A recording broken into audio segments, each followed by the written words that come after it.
Hello and welcome everyone to our AMA, Theta Healing AMA. That's the Ask Me Anything that we tend to do on a monthly basis. This is your platform, or this is your opportunity to ask any questions you want about theta healing. And my goal is to give you some clarity, to help you with your understanding, to help you with anything that you feel stuck on. So if you would like to ask a question, please go ahead and put your question in the chat. And we're just going to get through as many questions as we can in the next 55 minutes. Okay, so go ahead. You can put your questions in English or in Chinese. We have Hui here with us as well, who will be helping me with all the translations. Okay, so while we're waiting for some of these questions to come in, tell me how connected you feel in your life right now to the Creator. Okay, give me a number 1 to 5 or 0 to 5. Let's start with 0 to 5. 5 being you feel completely connected to the Creator. 0 being you feel very disconnected. And of course, let me know where you fall on that spectrum. Go ahead, give me a number.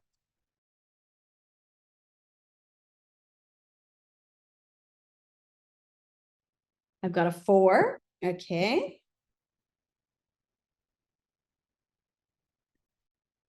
We've got some 3s. We've got a 5. 4.7. I love that. We've got 3s, 4s. Another 3. Feels like people are kind of in the middle. I don't see a lot of 5s, which is interesting. Okay. All right. Okay. Hui, is that our first question from Mona, or was there a question up above? All right. So our first question is from Mona, and she says, I'd like to ask about any beliefs regarding gallbladder inflammation. That's kind of a good question, because the gallbladder is a part of your digestive system that, people don't think too much about it. People don't really talk too much about it. It doesn't seem like a very important organ, but it actually is. When the gallbladder is got some kind of an issue, like a gallstone, it can cause a lot of problems for the entire system.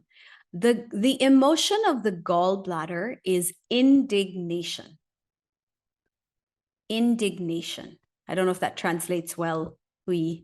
So indignation, it's like you are very angry about something. Like, for example, if any of you are following the war in Gaza right now, I feel a lot of indignation about genocide, right? I feel just, how is this okay on any level, right? That is the emotion of indignation. It's anger, but it's kind of an anger that's like, how is this even okay? It's that kind of an anger. So that's what indignation is. Check in your life, Mona, where you might be feeling this sense of indignation. All right, next question. When and how can I meet my soulmate? That's my favorite question. I work a lot with soulmates. When and how can I meet my soulmate is a very complicated question. The easiest and probably most correct answer I can give you is how much you love yourself is how quickly you will bring your soulmate to you. So if you really want to be with someone who loves you so completely, so unconditionally, you have to learn to love yourself that much. And then you'll get a soulmate kind of love. Otherwise, you might just manifest a partner, a husband, a boyfriend, right? But if you're talking about soulmates, you're talking about that really special kind of love, then, you gotta learn to love yourself the way you want someone else to love you. Of course, there's usually, I find, a lot of inner child work that is necessary. That is because we pick up all our ideas about love and relationships by watching our parents' relationship in childhood. So pretty much all our beliefs that we're holding about love and relationships comes back to what we learned from, how our parents' marriage or relationship was modeled to us by them. Okay. So I would say, of course, do the belief work, go into that inner child work. That's the You and the Inner Circle class really gets into that. Soulmate class gets into that. And also You and Your Significant Other. That's the Growing One class. All of the beliefs you do in these particular classes will really help you with attracting your soulmate. Hui, is there any I missed? Because I went down to the next. Okay, there we go. So I'll go to Kay's question. Or is there one before?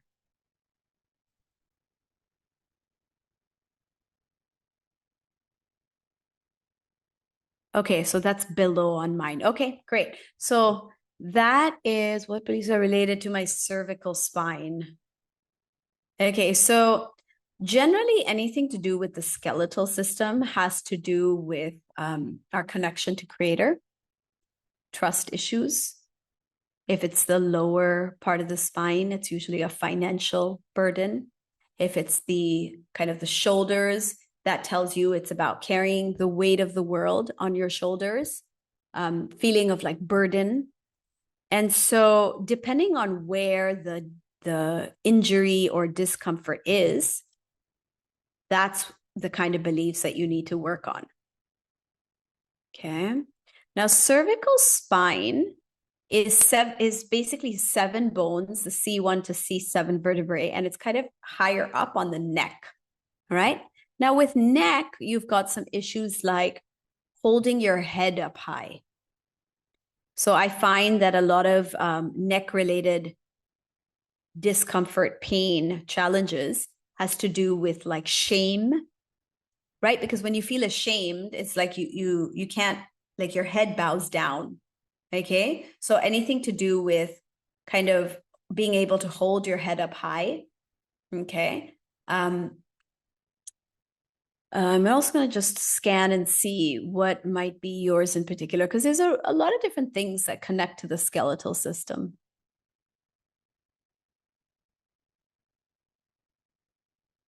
Okay, so what's interesting about you is that you tend to hold tension in the back of your neck instead of like in the forefront of your head. Like some people hold tension here, so they get migraines.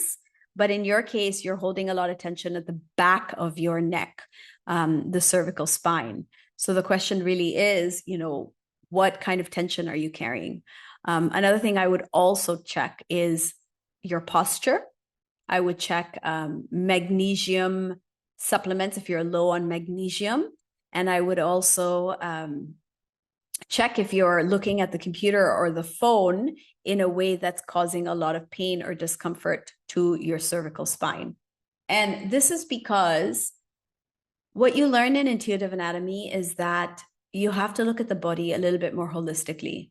There is definitely things going on in the level of the body, the level of the emotions, the level of our thoughts or our belief system. So you really have to look at it all in a whole, as a whole. Personally, I noticed after the pandemic, I was obviously working from home and chronically sitting in a chair, looking at the laptop, okay, was causing me to position my head a little down this way because the laptop was lower. And so what was happening is the position of my laptop was way off. And it didn't show up until I was spending very long hours in front of the laptop, which started to happen during and after the pandemic, especially when I moved completely to work from home setup. Okay. And so what was happening is if there was any stress that I was reading about, for example, there's some issue showing up at work or with an employee. So I'm already kind of looking down. So my position is not correct, right? For my body. So I'm looking down at the laptop. And then if I'm upset about something I read, or if I feel like, oh, this issue, oh no, then I was keeping all that tension in the back of my neck. And I actually started to get neck pain. Okay. And I had to go to a chiropractor. I also lifted my laptop up on a riser, and I actually made I made a conscious effort to be more aware of how I was storing my emotions at the time that I was feeling it. So what I noticed with the body is the trigger is, what was I feeling at that time and which part of my body was out of balance? And when you get that combination, the disease sort of shows up in that area in particular. Does that make sense? So let's say I'm a teenager and I'm going through a lot of self-esteem issues, right? And I'm feeling unworthy, not good enough. This is the time where I'm a teenager. So I'm actually having all these hormonal changes in my body. So now what will happen is my self-esteem issues, like whenever I'm feeling, really low self-esteem, really triggered by other people, not good enough, those emotions were actually getting stored in the skin. And it would come out as pimples or acne, because during that age of being a teenager, that's when the hormones are kind of really out of balance. So that's why the self-esteem issue will show up as bad skin or like acne, right? So it's a combination of what am I feeling at that time of my life and which part of my body is out of balance. That's where disease or discomfort will show up. Does that make sense to you guys? Give me a yes in the chat if that makes sense. I've actually not really explained it this way before. But as I share this with you, I know this is absolutely spot on. Of course, because it didn't come from my head, right? It didn't come from my brain. It came from the creator. So I was learning as I was sharing that too. So let me know. I'm just going to go down. Yes, yes, yes. We've got a lot of people saying yes to that. Perfect. All right. Hui, what would be our next question? Because I think your order and mine is a little bit different. So on your screen, what's next? Yeah, absolutely. That's a good question. So, we have like thousands, hundreds of thousands of past lives. If you're in this room, if you're a theta healer, I'm guessing you probably have like in the hundreds of thousands of past lives zone. Okay.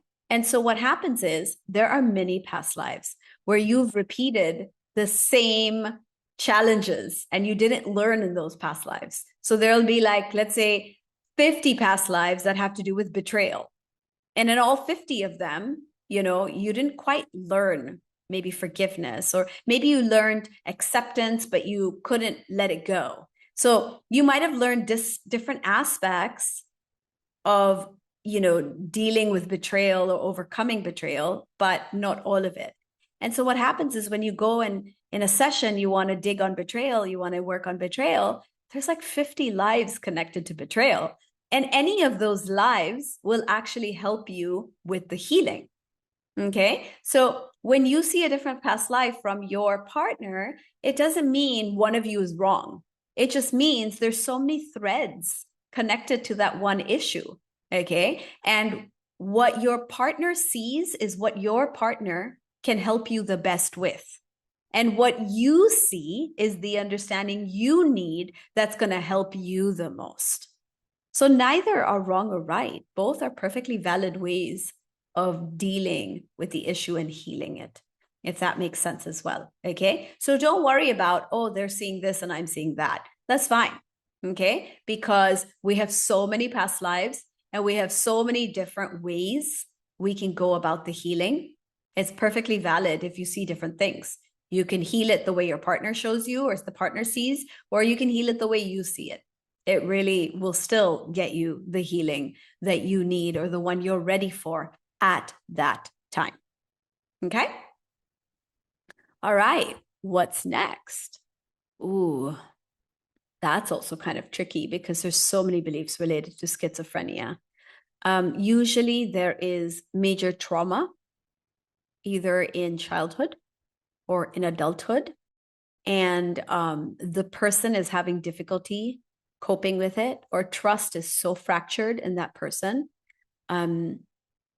You could also have a person who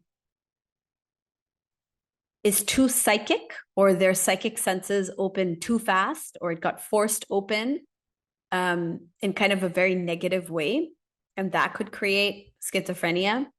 I've seen schizophrenia with people who were drug addicts, and so the drug obviously messed with their brain so much it resulted in multiple personality disorder. I've seen that. I've seen schizophrenia. So there's a variety of different things that could lead to schizophrenia, but no one belief that I could give you.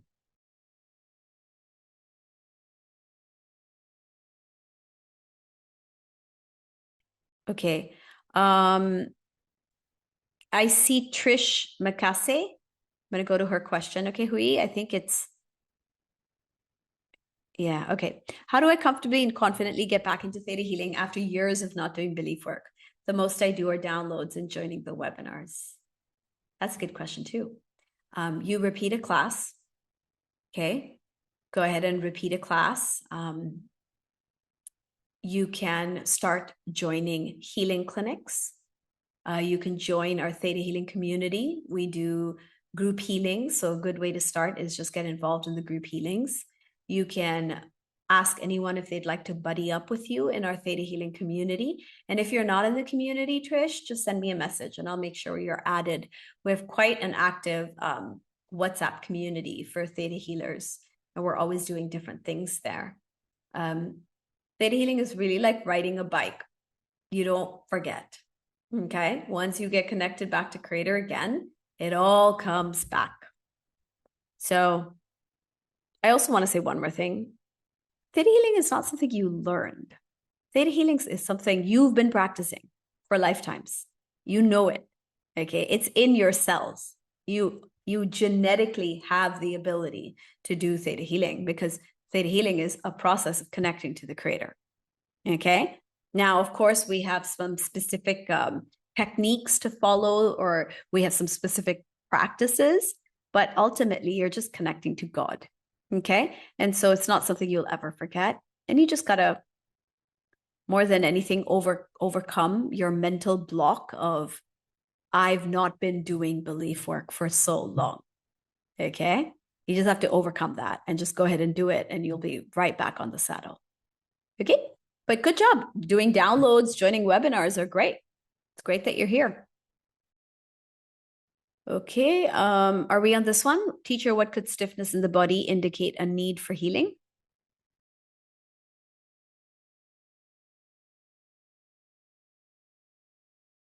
Shortcut?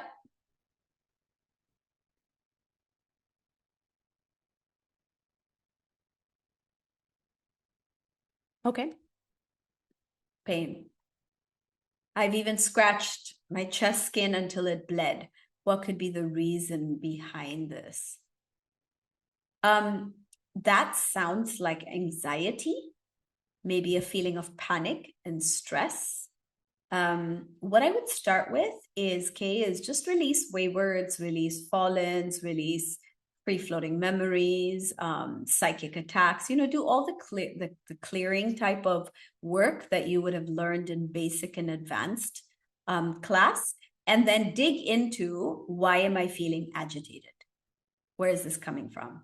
If you have taken Creator and you simply go up to the Creator, what is the reason I'm feeling agitated and experiencing this kind of chest tightness? Show me what's happening, Creator. Okay. So that would be how I would deal with that. I'm guessing there's something you don't want to see, you don't want to face, but it's really bothering you on a very deep level. Okay, next one, is it stiffness? No. with karma? Wow, I don't see it. Why is it all up and down with you and... Okay, I'm going to go. So let me go down my list. And you're translating every question, right, Hui? Okay, fine. Teacher, what could stiffness in the body indicate a need for healing? Does it feel like it's muscular stiffness? Does it feel like it's circulation stiffness? Let me know. Okay, if you can just let me know on that, and I'll come back to that question. Is there a shortcut on blessing my foods? Asked Ria. Yes, absolutely, Ria. If you spend, enough time just making the command, Creator is commanded to bless my food, bless it from the point it grew to it coming to my table right now. So you could do it that way, but if you do it many times, then your brain gets really, really comfortable with that process and starts doing it on its own. So all you got to really do is visualize light coming into your food from Creator, and that's the shortcut, is just visualizing that light. All you actually need to do is have that thought, and the thought creates the energy and the intention for your food to be blessed, and then you visualize it. Okay. I've got Yuki saying, again, kind of that cervical, what beliefs could be related to my cervical spine issue and muscle tension. So I pretty much, I think, gave you most of what I had to say about like a cervical spine issue earlier. With muscle tension, muscles can be very stubborn. They can be a little bit, I don't want to say arrogant. Let's put it this way. Muscles tend to store your shock and trauma. They can be very stubborn. And when they hold tension, you need to release that tension, and you need to understand, why is the muscle holding onto that tension? So do a little bit of digging on what's going on in your life ever since that tension started. You have a second question. When can I start a romantic relationship with the person I have in mind? As soon as you want to. Maybe the translation is not, I don't know if I'm answering her question the way she had it in mind. Hui, can you check if I'm understanding the question correctly? Is she really asking, yeah, when can she start? Yeah, as soon as you're ready, as soon as you want to. There's no one stopping you. Okay. Now you have to obviously make sure the person wants to start a relationship with you. All okay? Yeah.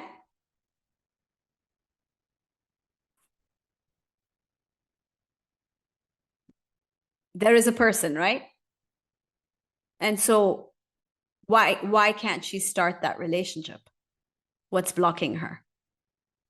Because my answer is, you can start it as soon as you want to, you just have to make sure the other person wants to be with you too.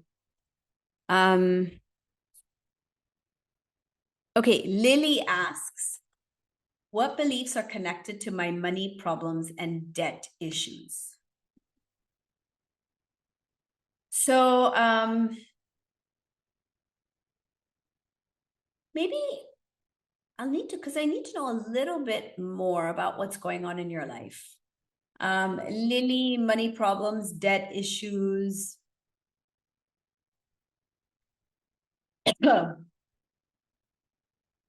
I'm getting some fear, let me know if there's anything you're fearing in your life right now. You could ask yourself the question, what's the worst that would happen if I had plenty of money? And if I didn't have debt, what would I do? That's a good one to ask yourself, Lily. Like, if you didn't have money problems and if you were debt free, what would you do that you aren't doing right now? Okay. And that should kind of guide you in the right direction to why you have money problems and debt issues. They're probably keeping you busy and distracted from something that, if you didn't have those debt problems or money problems, you would have to do this thing that maybe you're afraid to do. Okay, Queen says, I just recently realized I'm a bit claustrophobic. Is that connected to a specific belief? Absolutely. Lack of safety, Queen. Claustrophobia, lack of safety. When you don't feel safe inside of you, then you're more likely to feel unsafe in situations, in certain situations. Guessing also there might have been some trauma where you were enclosed in some kind of space and you felt like there was no way out, or you felt that you were going to be suffocated. You might have had a past life where you died that way. So those are a couple of things that you could look at. What are the steps, says Christine, for changing the genetic DNA of an ancestor? I remembered passing about identifying the first ancestor that had the genetic flaw, and something about asking creator for another ancestor who's healthy, kind of like doing something like copy paste of the healthy genes. Any guidance is appreciated. There is an exercise. I'm not gonna really walk you through it here, Christine, just because there's a lot of students who may not have done Planes of Existence or DNA 3 class. And what I would be doing would be kind of teaching them something they might not know how to do. So what I can do is I can kind of help you with an understanding of it. So here's how it works. Our ancestors give us both positive traits and negative traits, okay? The positive traits are what we want to bring with us. These are our strengths. These are things we want to take from the genetic pool. But our ancestors also have brought down the genetic line, these negative traits, which is for the succeeding generations, for the generations to actually heal that negative trait. And usually someone down the genetic line picks that trait and brings it into their life as a way of healing it or resolving it for the whole family. Okay? So what you're doing when you are working with your ancestors' DNA, or the genetic trait you want to change, is you are basically saying, I am going to heal this for my family. And instead of bringing down the energy of this negative trait, I'm going to heal this and bring in the energy of a positive trait. Okay? So that's what you're really doing. So it's not only at the level of the genes, there's actually belief work you're going to be doing, you would need to do there. Okay. When there's a sense of resonance with someone, but upon scanning, I don't feel they're my soulmate, how should I decide to move forward with resonating at the next level with them? So nobody is objectively our soulmate. It's not like, Sanaiyah has 5 soulmates, and these are always going to be her 5 soulmates for all of her life, and she can pick any one. It doesn't work that way. It's like at every phase in my life, there are soulmates available to me that are most compatible to me. Soulmates can come to us as partners, like romantic partners, but they can also come to us as business partners and as best friends. Okay, so at different points in our life, we have different soulmates available to us. Now, I know you're referring to a soulmate, like that's a romantic kind of soulmate, but I want you to understand that we're always changing and evolving, and you may find your soulmate love, but then you may also attract other people in your life at different points in your life who'll show up as your business partner, who'll show up as a mentor, who'll show up as, some like a best friend. All right. So I just want you to understand that this kind of energy of just really connecting with someone on a deep level can come from different kinds of soulmates. Okay. All right. Now, resonating with people. Now, you might be at a point where you meet your soulmate and you date and you get married and, you decide to spend your life with each other. But during the relationship, during the marriage, for example, you might go in different directions. Okay. or you might be evolving more and they might be evolving more slowly, or the other way around. That doesn't mean you aren't soulmates. It means that your energies may not be a perfect match at that time, okay? But you'll catch up with each other. You're not always necessarily going to be in sync, but there is going to be an awareness and understanding that this person's just not there yet, and it's okay. Okay, I'm going to hold space for them. I'm going to allow them to resonate back with me again.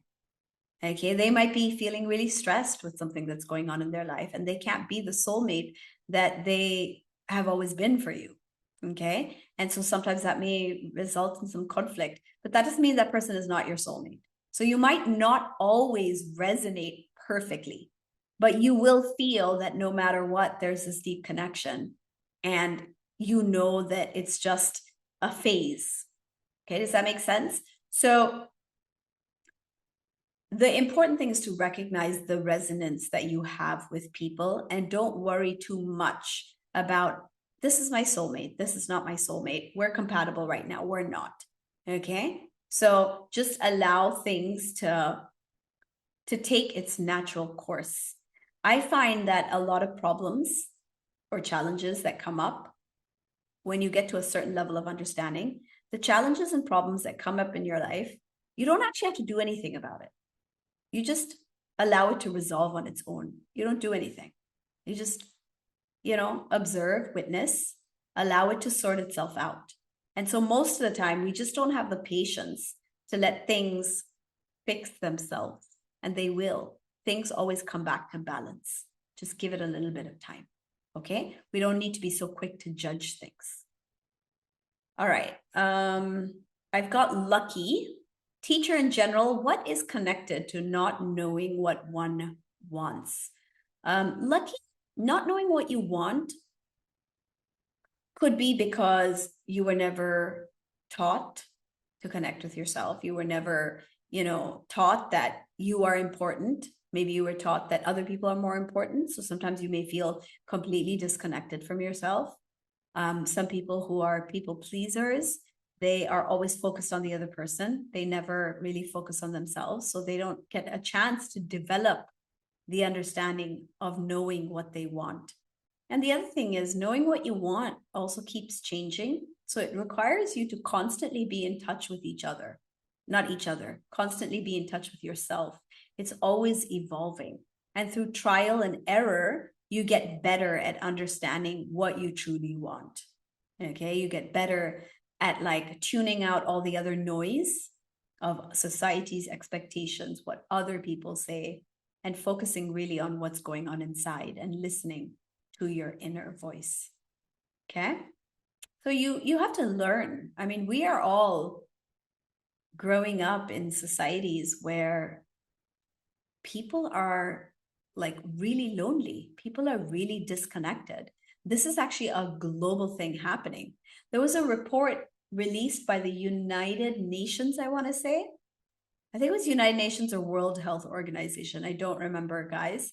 But there was a recent report released by one of these two organizations saying that the feeling of being disconnected and loneliness are two of the kind of biggest challenges in our world today.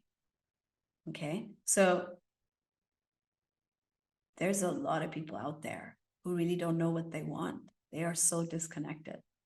Okay, and in Theta Healing, it's really about connecting with yourself and connecting with creation, connecting with the creator. And I believe when you connect to the creator, you connect to yourself. So keep connecting through Theta Healing, and I think you will get to know yourself a lot better. Okay, we did the schizophrenia, which is what I'm seeing next. Okay, hello teacher. My question is, does healing interfere with karma? Absolutely interferes with karma, but not in a negative way. You could put it this way. Karma was created so that we can heal it. Karma was created just so we could heal it. So it's not like, oh, healing is going against karma, but yes, Healing is neutralizing, deleting, resolving the karma. Okay? It was absolutely designed that as long as we learned our lesson, and as soon as we learned our lessons, and we developed whatever virtues or traits we were meant to from that karma, then the karma would be over. So yes, it absolutely interferes with karma, as it should, because it was designed that way.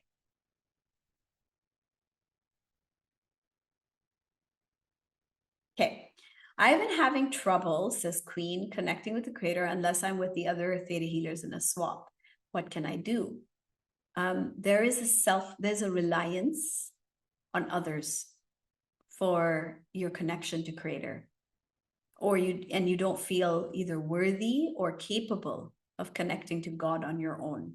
So test that belief, Queen. I can only connect with creator if I'm with others or with the help of other people. I can only connect with creator with the help of other people or when I'm with other people. And then check the belief. I'm worthy of connecting to the creator on my own. And I'm guessing you have a no on both, okay? I mean, you have a yes on the first belief and a no on the second belief. That's my guess, but let me know in the chat.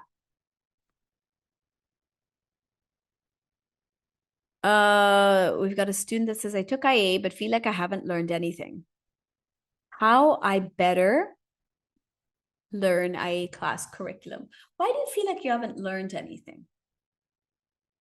Do you think it's something to do with your own resistance to the material? Was it the experience you had? Let me know.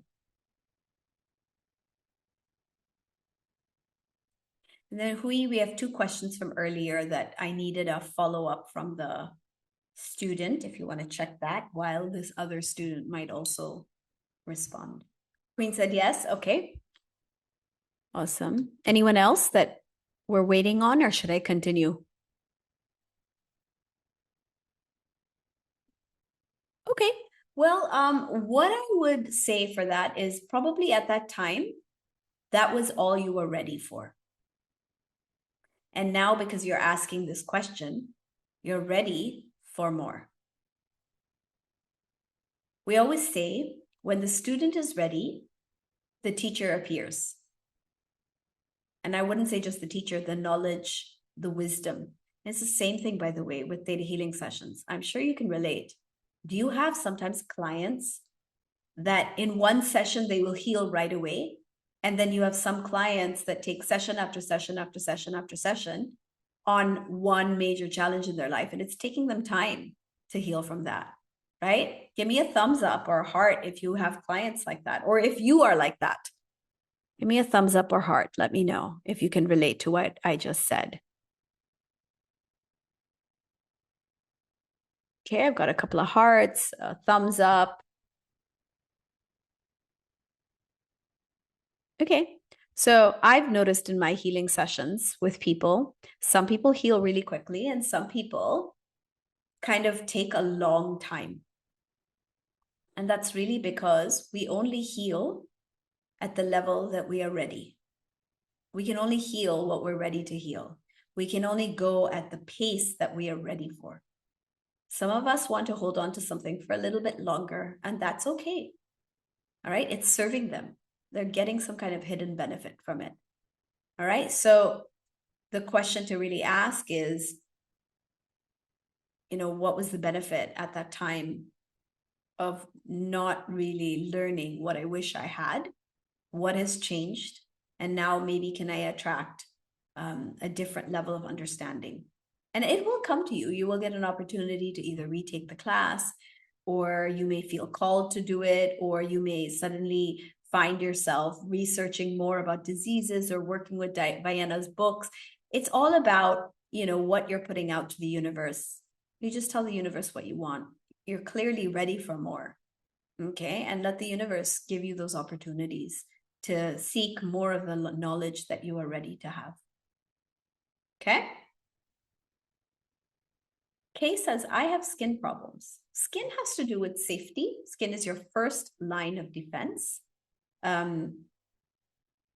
Skin also retains a lot of shock and trauma. So if you've been victimized, traumatized, the skin tends to hold on to it.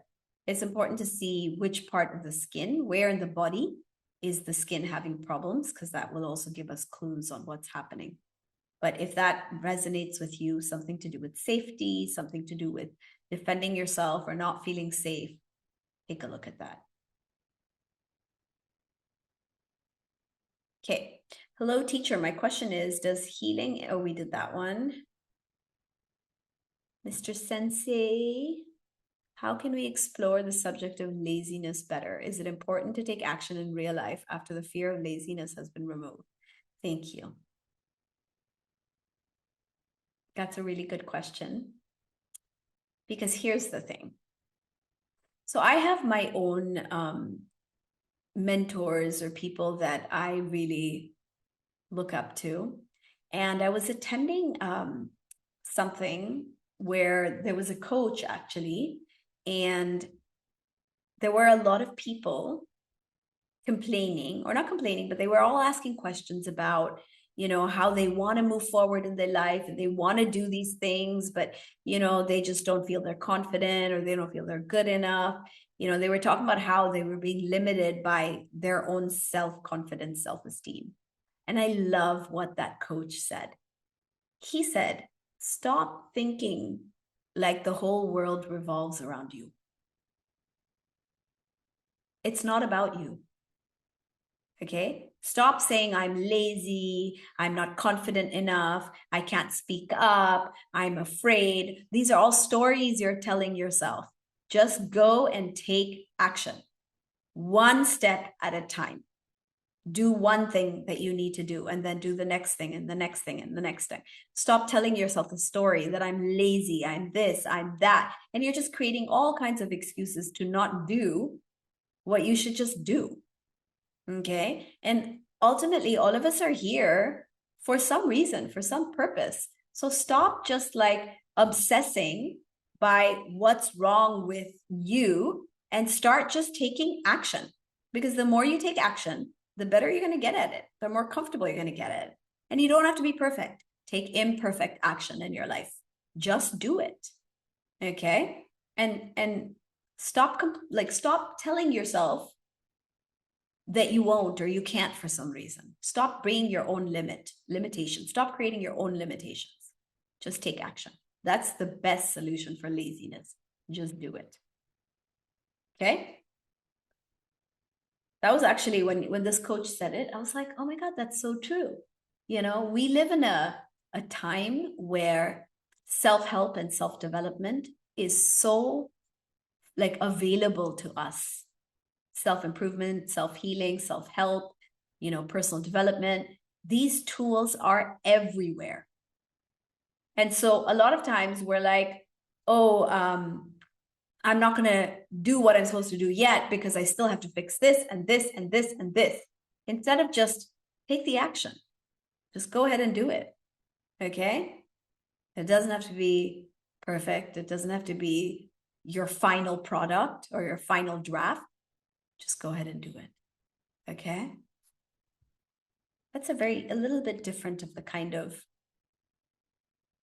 you know, answers I give, but I feel that's really relevant for the person who asked the laziness question. Sometimes remember also who's asking the question will also bring a different kind of answer for me because it would be more relevant to you. So if there are things that I say and it doesn't feel like it resonates with you or it doesn't match where you are right now, then don't take what I'm saying, okay? Especially for that question. If it doesn't feel like it's right for you, reject it, discard it. Just focus on the things I'm saying that connect with you, that resonate with you, because it's always the same, right? Everyone's unique and there are different strokes for different folks. And what that means is it's a unique, you know, everyone has a different path. There are different things that are right for different people at different times. Okay, so just take what feels right for you. Okay, next question from 7. Teacher, I tend to feel agitated when encountering certain situations. or when I need to apply for a job, attend interviews, or engage in similar tasks. I'm aware of what needs to be done, but I often procrastinate and avoid doing what's necessary. Instead, I distract myself with unrelated tasks or things that take me further away from the main task. I feel like I might be avoiding it. When others put pressure on me, I don't feel motivated. Instead, I tend to retreat or give up. I appreciate some advice. Is it the case, 7, that you have a huge list of things you need to do? Like you feel so pressured by everything that you need to do that you're avoiding it. You're running away from it because the pressure is too much. Is that the case? Can you add that in chat? Can you tell me your answer in chat? Or even, you can tell Hui by speaking up.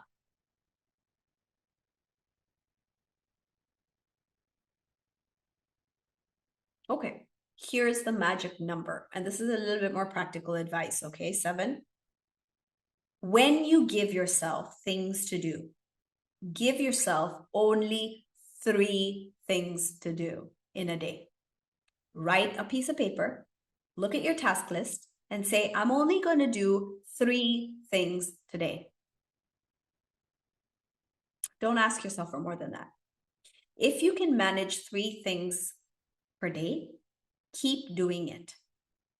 If you feel you get done with 3 things really early on and you have space to add more, maybe add 1 or 2 things more that's all you need to accomplish during the day. Okay? And if you have extra time, you can go on to other tasks. But only hold yourself accountable for the number of tasks. 3 to 5, I would say, is max that you can do, that you can handle. Because, when you see, and by the way, I've experimented with this at great length. If I put a list on my desk and it's got 20 things, okay, I will do nothing. Because it's like, oh my God, I don't know where to start. It's way too much. You feel pressure, you feel stress, and then you start doing other things that are like, making you feel worse about not doing anything at all. But if you give yourself, and this is actually a time management tool, if you give yourself only 3 things to do, okay, and by the way, that is the capacity of the brain for most people, because the longest attention our brain can hold on a task is about 90 minutes. After 90 minutes, you have to take a break. So 3 rounds of 90 minutes equals 4.5 hours, plus breaks in between, okay? So you really have the capacity to do 3 major tasks in a day.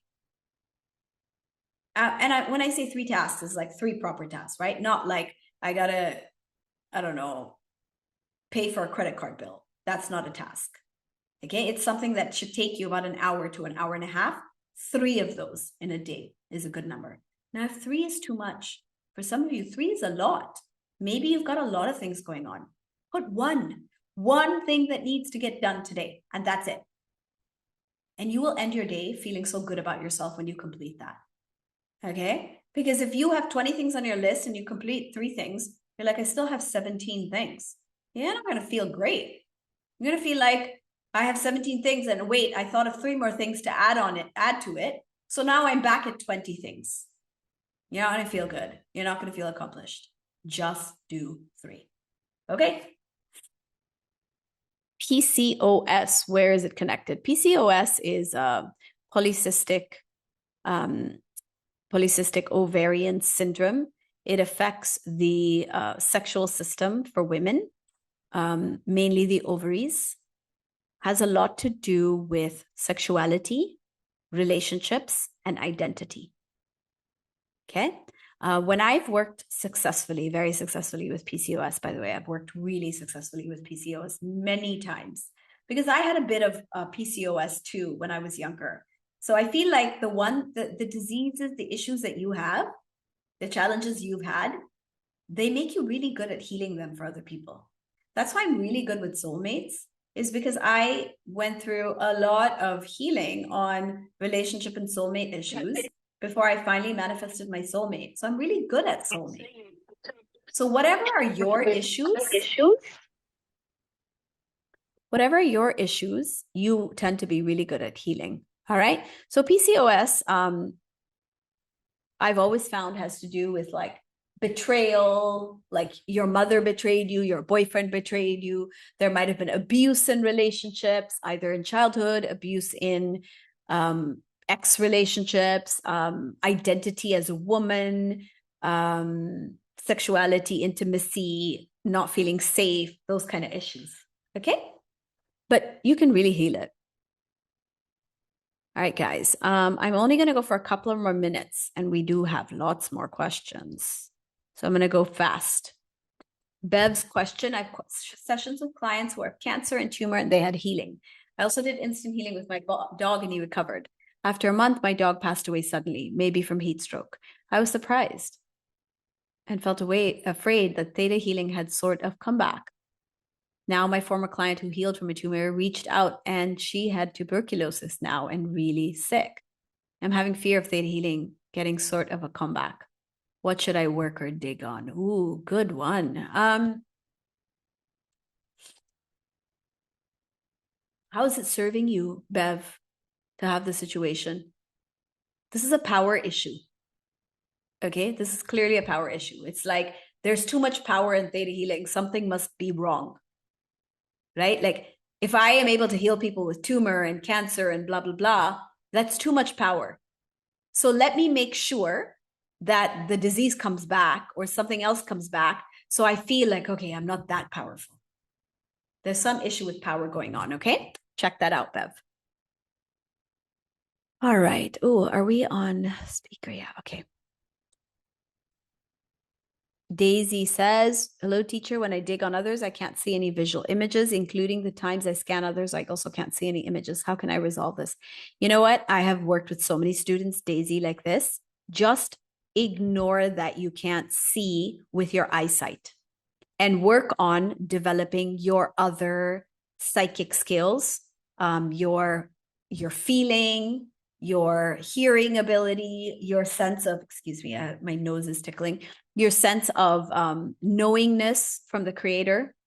Okay, the sense of hearing from creator and feeling from creator. Focus on those strengths, because what happens is when people focus on the fact that they can't see, they get very frustrated and they feel like they're failing in theta healing. When it's just the last psychic sense to open up, sometimes because we have past life issues with our sight, and these are going to come up during your theta healing journey anyways to be cleared. It's going to show up. All right. So don't worry too much about it and focus on developing and relying on your other psychic skills. And then if you want to do belief work on, you know, what would happen if you could see? What would happen if you could scan other people? What if you could see the future? So there's lots of beliefs connected to seeing, and you could do belief work on that. Okay, PMDD. Lavina, what is PMDD?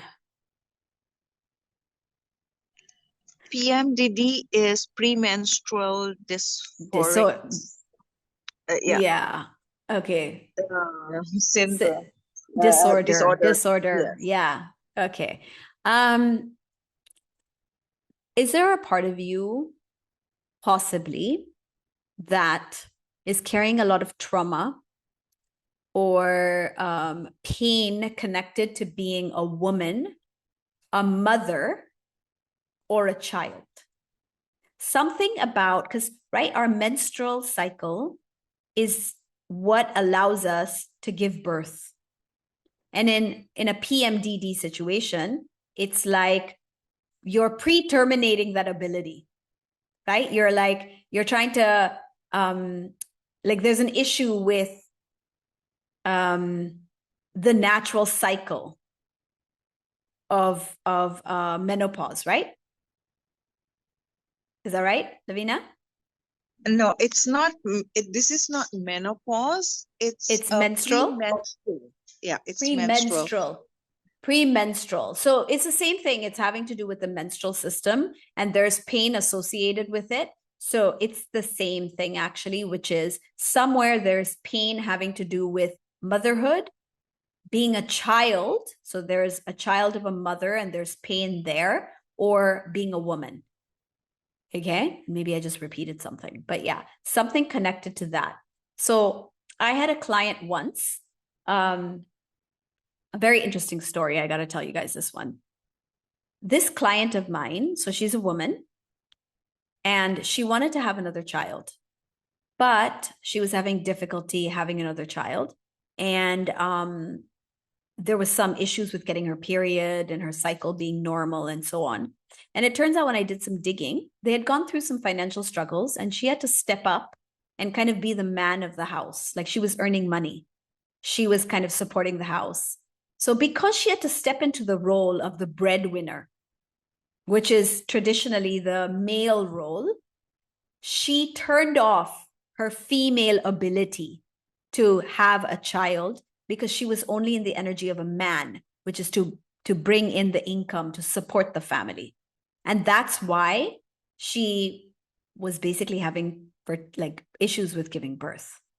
All right. So anything to do with that menstrual system, you got to understand what is going on in that person's life and how is it connected to the role of a woman in childbirth, having a child, or there's an issue with that person's mother, or the issue with her being a mother herself. Okay. All right. Beliefs related to uterine polyps. Yeah, go ahead. Even if it is no, this is unmarried, yeah, completely. Yeah. This is usually with unmarried people, this kind of situation, which is PMS, PMDD. Often I find it with unmarried women, a similar kind of situation, and they have an issue with their mother. They have an issue becoming a mother in the future. They have an issue with being a woman, somewhere related to that, because your menstrual system is connected with your feminine energy and the role of like a woman. Okay, so there's some fear. Evelyn, I remember, if you want to put in the chat, you had something to share about that you learned also. If you want to share anything. I remember we had some conversation at some point. Okay, if you want to share. All right, next one, uterine polyps, same system. A polyp is generally harmless. I have found that polyps actually affect people getting pregnant if it's in the uterus. So I would take a look at what fear is this person holding, either about childbirth, getting pregnant, or their pregnancy in the past, if they were pregnant. Z, what's the cause of being upset? I'm not sure how to answer that question. I think maybe I need a little clarification on the question. We get upset because obviously something makes us feel bad. Can you give me a little bit more? Okay, Kay asks, may I ask how to tell if the other person really wants to be in a relationship or if they're just flirting with me? I find that you actually really know when you connect with someone and you know when their intentions are clear. I'm guessing you're a little younger, Kay. It might be. So you're still kind of figuring it out. You'll get good at this with time. So what you got to do is have the courage to put yourself out there and tell the person how you feel. Worst case scenarios, they'll say no. Okay, so ask them. I think when I was younger, that was the last thing I would do, is go and tell somebody how I felt or ask them if they have feelings for me. Today, I'm like, why didn't I just do that? That would have just completely saved me a lot of drama and time. So go ask the person, are you flirting with me or is this something more? Okay, and you'll be respected for that. Okay, 30 plus years and still have pimples. Why is this? There's definitely some feeling of not feeling either beautiful, not wanting to be seen if you have pimples. And I'm answering the question, somebody's 30 plus years and still has pimples. So fear of being seen, fear of being noticed, not feeling beautiful. You hide behind the pimples. Okay, you hide your beauty behind the pimples. Okay, what I understand by soulmate is a soulmate that you can live the rest of your life with. Yes, and at least a soulmate that you can spend your life with, right?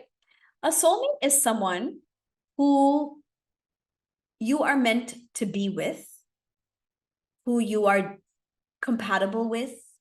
It's usually a very easy and powerful partnership.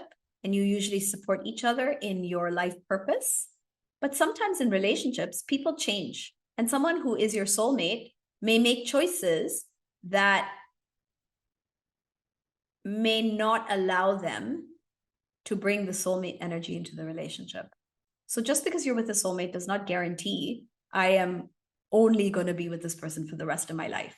There's a high chance you will be, but there are possibilities that people make different choices or they get stuck somewhere or so on. But you're more likely to have an easier and loving relationship with a soulmate. Okay?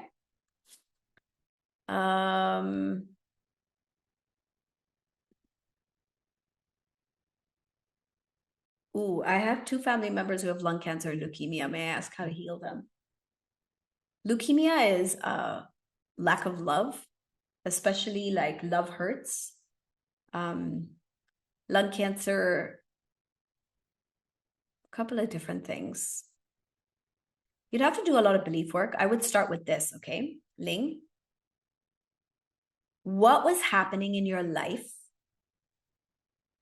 that happened up to 6 to 8 years before the cancer got diagnosed? Okay, so walk backwards from the cancer diagnosis. What were the major life events? And find the one where there's a lot of hatred, anger, pain, something really big, something really, really painful. That's the one you start doing digging on. You're very welcome. There's a comment, so happy to be listening to healing class. Thanks, teacher. Evelyn says imperfect action, and she gives a heart. Why did the creator allow evil? Where did evil come from, or how did it start? I don't really see things as evil, Queen. I think there are polarities of energy, like light and dark. Okay? If you turn the lights off in a room, is it bad? Is it evil? No, it's just dark. And the opposite of that is light, right? Is light good? I mean, if you want to sleep, then light is not good, right? But if you want to work in the room, then light is good, right? So I don't like to say things as like good and evil. I don't believe in that. I do believe that there are different polarities of energy. I think there are beliefs. I think there's karma. I think there's lots of things going on. And maybe that's something I would need a lot more time to answer, but I'll give you kind of that for now. Okay, so Evelyn says a little bit about her polyp, and if you want to translate that, okay, I'm just checking if there's anything else. Wow, last 2 questions. Why am I terrified of electricity, especially high voltage cables and electrical houses? I'll be oddly terrified. Probably you had a very traumatic experience in this life that you've blocked out, or in another life. You might have died by being electrocuted, something of that sort, or fire. So go and ask the creator if you've done creator in you class. Creator, where is this fear coming from? When did it first start? Take me and show me. And the creator will show you where it started. Ayan says, what else could be the beliefs for indebtedness? Is it like, Ayan, is it like feeling indebted to somebody or always being in debt? Which one? And that is, by the way, the last question, always being in debt. Not knowing what it feels like to have the freedom, number 1. And 2 is the feeling of never having enough. There's a lack, not having enough. And these emotions, one of these emotions or programs is serving you. So it's like, I never know what it feels like to have plenty. Always in the state of not having enough. That's debt, and not having the freedom, because when you're in debt, you're not free. That's why we say debt free is the opposite of debt. So check those programs. All right, you guys, it was a great evening. Can I ask you guys to turn on your cameras? I know there's some questions I didn't get to. I apologize. Some people who had follow-ups and I wasn't able to get to all of it. And I would love to stay, but I've got 3 children who are about to have dinner and they're probably halfway through. And I would love to have dinner with them, especially since I'm working all day and this is my special time with them. So I would really love to go up and eat with them, though I would always love to answer more of your questions too. Thank you guys for joining me today. So much love to all of you. Thank you for your wonderful questions. Keep practicing, keep connecting, okay? And remember that you're loved. Okay, turn on cameras. I'm going to take a picture. 1, 2, 3. Okay. Keep smiling. Oh, well, this page doesn't have faces, so I guess I got all the faces in the other page. Okay, last page. Okay, I got all the images. Thanks a lot, you guys. Chat soon. Lots of love. Thank you, Hui, for your wonderful translation and your very super quick ones. I don't know how you type and translate and do everything at the same time. All right. Lots of love.